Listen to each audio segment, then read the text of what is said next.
throw stuff away when we moved, but even though when we moved house, I apparently did not throw this Bible away, and I remembered that I had this Bible. So I went into it and I picked it up, and it was in a King James version. The D and the thou, you know. Though I'm brought up in the British way of learning, the D and the thou is not my cup of tea. So I had a hard time reading the Bible, but my friends, within 2 weeks, I have finished reading the Bible 50 times. I started from Genesis and I will read, I'll come to Lamentations, I don't want, I skip it. Then I'll go to Song of Solomon. Song of Solomon is really a love story. And I was like, good God, this is a Bible. What is this book doing in this Bible? Is this really a Bible? Oh yeah, it says it's a Bible. So, you know, I'm an Indian. Okay, though I don't speak the language, I didn't grow up speaking the language.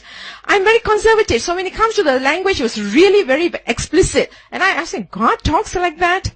Then I will skip the ones that I'm not very, don't want to read. I'll just go off, but I will go back. But I'll come back to the New Testament. I wanted to know who was this Jesus. I really wanted to know who he is. So I will go back again. I will read the gospel. I'll read. Then after that, I will walk up and down in my bedroom and I will talk to him. You're really great. No, you came among us and you revealed yourself to us, that kind of thing. No, I was just talking. And came a time, I just felt that I cannot stay as a Muslim anymore. I had to accept this God. So finally one day, it was about, by 3 weeks now, coming to the 4th week, I got up.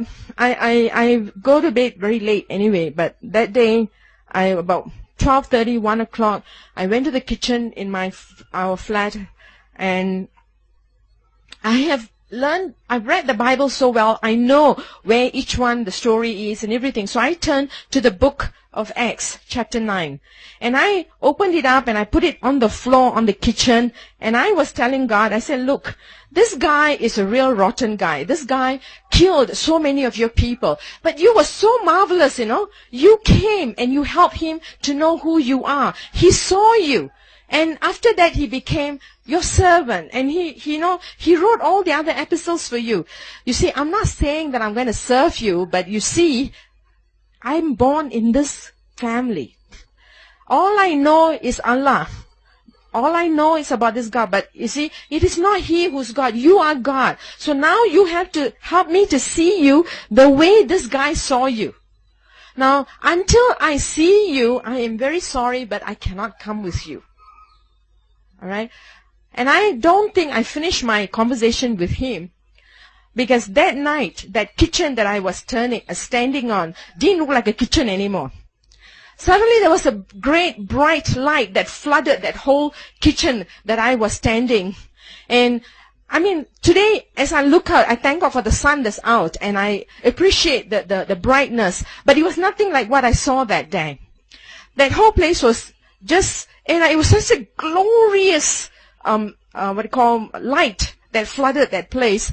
And in my mind, I'm thinking like, but where are you? I saw the light. I'm standing in the midst of the light. I can't see it's a kitchen anymore. It's just a beautiful place. I don't know where it is. And I'm standing and I'm thinking, but where are you? This is what is going on in my mind. And since I'm thinking, where are you? I hear this loud voice that came through the window. It was the loudest. You probably have loudspeakers and you're hearing me loud and clear today, but that voice that came through was much louder. It was quoting me John 1:1. In the beginning was the Word, and the Word was with God, and the Word is God. It may not mean anything to you, but it meant a lot to me, because Jesus Christ, the Son of the living God, was a stumbling block to me to receive Him as God. Because we Muslims cannot believe that, God can have a son. If God has a son, that means He must have a wife. That means He's a mere human being. He can't be God. I couldn't accept that. But that word gave me insight. It gave me revelation that in the beginning was the Word, and the Word was God, and the Word is God. And it gave me the clarification that I needed, that understanding that I needed, that He is God. But you see, I still didn't see Him. And I still stood there and I said, where are you? Okay, I wasn't satisfied with just the light. I wasn't satisfied with that word. I wanted him. I wanted to see him. And it wasn't very long. With that split second, he stood in front of me. You want to ask me how he looks like. My friends, my English language is perfect. And when I think like in English. I don't speak any other language more than English. But I don't have any words to describe how he looked like. He was such a tall person, and he was so glowing, so beautiful, so handsome. I walked this earth. I've been to so many countries. I still can't find anybody who looks like him. Okay. And he stood there just before me, and I was captivated by his eyes. Till that moment, till that day, I'm 30 plus at that time. I have never known what is love. Okay? I've never heard anyone say they loved me, not even my family, not even my parents, not even anyone. Because whatever I did for my family at that time was duty and obligation, not love. But this God was standing before me, and I was consumed by the love that was flowing from him. And I was completely drawn into those eyes that he had. And he looked at me with that love. And in the next moment, I found myself as a baby in his arms, holding me. And he brought me back into the past to help me to know once and for all that he is God. And there's no one other like him. And what he brought me was when I was a 12-year-old girl. I found myself as a 12-year-old. I was struggling with life. And I thought there was no other way. And I was getting ready to commit suicide. I was standing by a river that was swollen up because we had a storm that day. And I was going to throw myself over that river and end my life. And I remember that day, there were two hands that came and pulled me back. It was in the night. And I thought it was a ghost. And I ran all the way home. And he said, and as he brought me back to that scenario, he was telling me, I was there with you then. I am here with you now. And then he took me back to another stage when I was 28 years old. This time, I was going to commit suicide from the highest building. Because in Singapore, we have just started tall buildings, and it was known at that time. Many people were committing suicide by jumping off the buildings. 28 years old. I was with another crisis in my life, and I didn't know how to handle it. Again, I was getting ready to jump, and again, that time, there was a hand that came and pulled me back. And God says again, I was there with you then. I am here with you now. And my friends, that was it. That settled the issue for me that he is God. And I went down on my knees. I had no one to lead me in sinner's prayer or anything, but I just went down on my knees with tears pouring down my face. You are my God, and I give my life over to you. From henceforth, I will walk with you. I am yours. That was my decision that I made in 1985 in April. And 2 weeks later, and a week later, I went for baptism. From then on, for the next 2 weeks, I suffered. I've never suffered before. Because I know what it means to become a Christian. I didn't dare tell my mother. If there's any one person that I have loved in my entire life, it's my mom. And she was the one that I didn't want to disappoint. But next morning when she got up, after that day that when I have made my commitment to God, she got up in the morning and she comes to me and she says, you have become a Christian. I didn't tell her. Because she can see from my face that I have changed. There was something about me that told her. And she's a woman who doesn't know anything about being a Christian. And in Singapore, when you say a Christian, it means a Catholic, not a Protestant, because they do not recognize the Protestants as Christians. I didn't know what to tell her. I didn't know how to explain. All I could do was say yes. And with that, she took a knife from the kitchen drawer that was there. That was one of the biggest knives. We have lots of knives in our homes. And she took out that knife, she put it on the table, and she said, you take that knife and you kill me, then you walk out that door. Then I said, no, I can't do that. And she said, if you don't, then I have to. And she took that knife and she came at me. She's a woman who's only 4.5 feet. But that day she became such a strong person. And she's a very sickly woman, but that day she became like a tiger. And she said, you have to die because you cannot live anymore. I cannot let you live anymore. And in the struggle, she was cut, I was cut with a knife. And all I could think of, I didn't know what to do. I was just screaming my heart out. But I remembered what my friend had said, call on his name and he will come.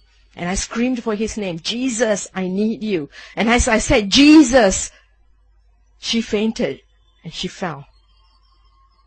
And that was the day that I had to pack my things and move out from my house.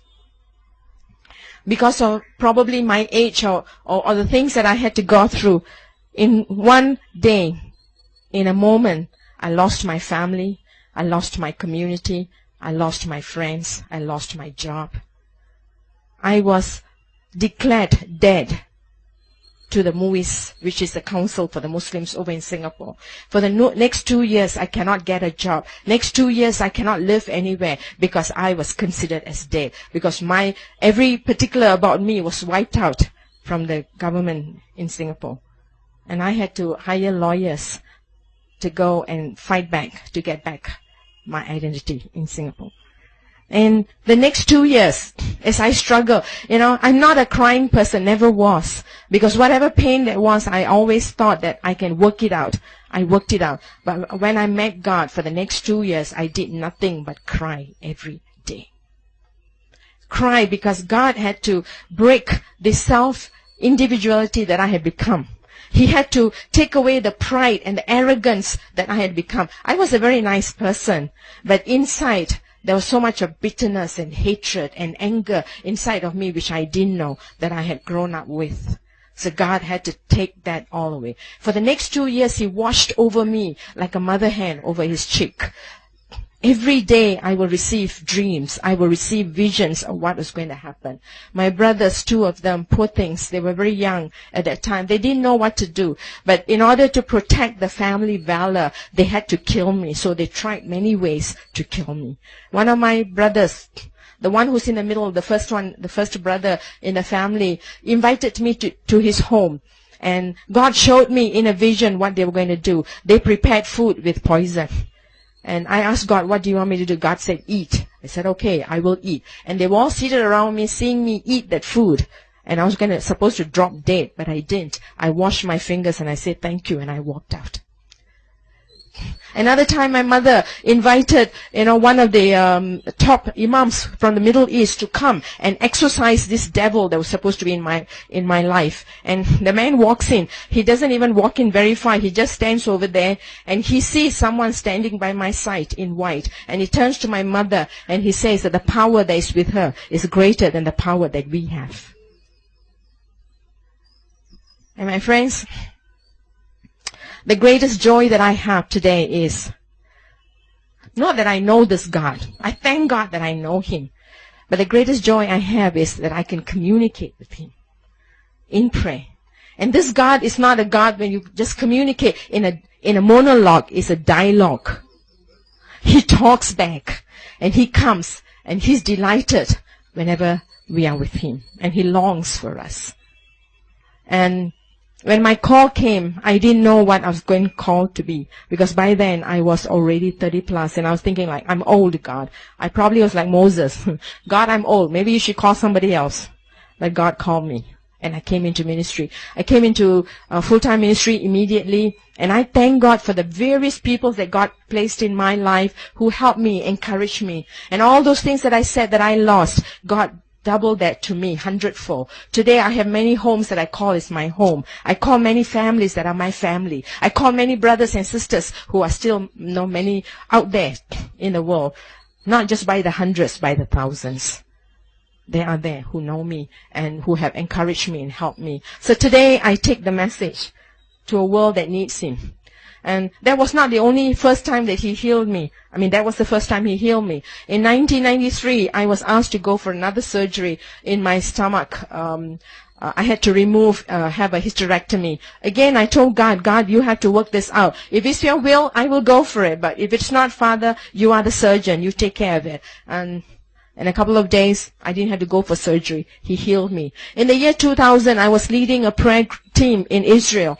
And at that time, when I left for it, I was just told by the doctors that I had cancer in both my breasts, and it was 3rd degree, very aggressive, and they had no choice but to just cut off my breast. And I said, okay, I'll go for this trip. I will come back and we'll talk about it. When I was in Israel, I was in one of the hotels that was facing the Wailing Wall. And as I was facing that, I remembered how Solomon, when he built the temple, he said, even when the foreigners come and face this wall, and if they pray, Father, you will answer them. And I stood by the window of the the hotel room, and I said, God, though I am saved, I am your child, I'm still a foreigner. I'm not a Jew, Father. I'm a Gentile. So, Father, as Solomon said, I'm a foreigner. I'm standing here and I'm believing in you, God. You can touch me. You can heal me. And he did. He put me to sleep the whole day that day. I didn't know what he was doing, but he did his surgery on me. So when I came back to Singapore, no surgery. So I can share many, many testimonies of what God has done, but many that he's still doing today.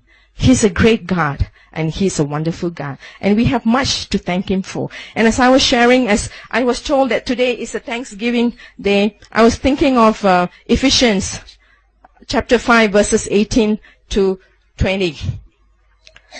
It says, do not get drunk on wine, which leads to Ephesians chapter 5, verses 18 to 20. That's what I was, thinking of. I wanted to just end with this. Do not get drunk on wine, which leads to debauchery. Instead, be filled with the Spirit. Speak to one another with psalms, and that's what you're doing today. You are, singing psalms, and you are worshiping, and you're praying. Hymns and spiritual songs. Sing to make music in your heart to the Lord. Always giving thanks to God the Father for everything in the name of our Lord Jesus Christ. And as I was thinking about giving thanks, I have so much to thank God for. I have so much. And people tell me, your testimony is great. It's fantastic. It is. But God, when he came back for Thomas, Thomas wanted. I was a Thomas, and I still am in many ways as I walk with him. And I wanted, signs. I wanted proof. And without that proof, I didn't want to believe him. Now, was he upset with Thomas? No. He said, look, touch, feel, and know that I am God. But he finished his sentence by saying, blessed are those who are going to come without seeing me. And there are many, many who are coming to know God today without seeing, but they believe because they have that faith. And there's so many who can thank God, and we can thank God for so many. And in our lives, do we just thank God for only the great things he does? What about the days that I am just able to get up in the morning? I thank God for the health that he's given me. I thank God for the sun that's shining. Thank God for the beautiful day that he has created especially for me. I thank God for the food that I'm able to eat. There are many that have no food. I thank God for the work that I have. I thank God for the friends that I have. I thank God for the family that God has given me. I thank God for everything, for small and great, because all things are because of who he is. And I thank God not just when the time is good, but I thank him all the time, always, for everything, even for the bad times that comes my way, because those times are the times that I learn, that I grow, that I move on with him. Because if I don't have those bad times, I will never be able to appreciate him. I'll never be able to learn the things that he wants to teach me, show me how to go. And I need to be drunk, not with what the world has to give, but I need to be drunk with the Holy Spirit, because he is the one that gives us the strength. He gives us the courage. He gives us the boldness. He is the one who moves us. And as I stand here today with you, was I going to be here today? I didn't know. And I don't think that my being here is by chance either, because every moment is divinely arranged. Because it is he who's the author and the finisher of our faith. Because it is he who loves us with an everlasting love. And what I have to share may not be just for you here, but it may be something that you want to take with you, with someone that is going to know that he's God. Has God done great things? He has. And I spent 6 years in Madras in the 90s. I first came into India as a missionary. And I spent 6 years there. And one of my greatest testimonies that I would like to share is one day we, as a team, we were in Madras, and we were having crusades. And I remember one night after the team has left, it was the last day of crusade, and I was, asked to speak for that day. And the next day we were supposed to, go on, giving out leaflets so that we go tracting to talk about the crusades. But that night, as I was in my room, I was in one of the parsonage, upstairs, and as I was standing there, just talking to God, there was a lady, a young girl, I can't call her a lady, she's about 16, 17-year-old, who walks up that spiral staircase, comes to where I am upstairs, and she's carrying a baby in her arms. But that baby has got the skulls, split in two, and the brains were spilling out. And she comes and stands in front of my door. She knocks on my door, and when I open, I see that little girl with her baby in her arms. What do I do? And I remember my friend, as I shared with you, I told my friend I was dying and I wanted a long prayer. But here, death has already taken place. The baby is dead. And she's standing there and she said, this evening you said your God can do anything. Can your God do something for my baby? She's been married to a guy who's drunk, and he has taken that little baby, 3 or 4 months old, and he's thrown it against the wall. And she's standing before me, your God. You said your God, because she has come to that crusade that evening and she's heard my preaching. And she says, your God, you said you can do. So with tears pouring down my face, I didn't even dare take that baby in my arms. I say, God, with my eyes open, I say, God, she has come, not for me, but she's come for you. She has come believing in you. She's come trusting in you, Father. You have to do what you promised. Your child believes in you, though she doesn't know you, God. And at that time I saw a hand that came out. And this hand, the hand was so beautiful that came, and it just touched that baby, that skull. And as it touched, I saw a recreative miracle take place before my very eyes. And this was in 93 in Madras. You see, the test is not whether we know Him, but do we know Him inside of our hearts, that He is really God. And when we say that there is nothing impossible with Him, do we really believe with all that we are? Because there's a world out there, especially India. My cry, God, India for Jesus, and Jesus for India.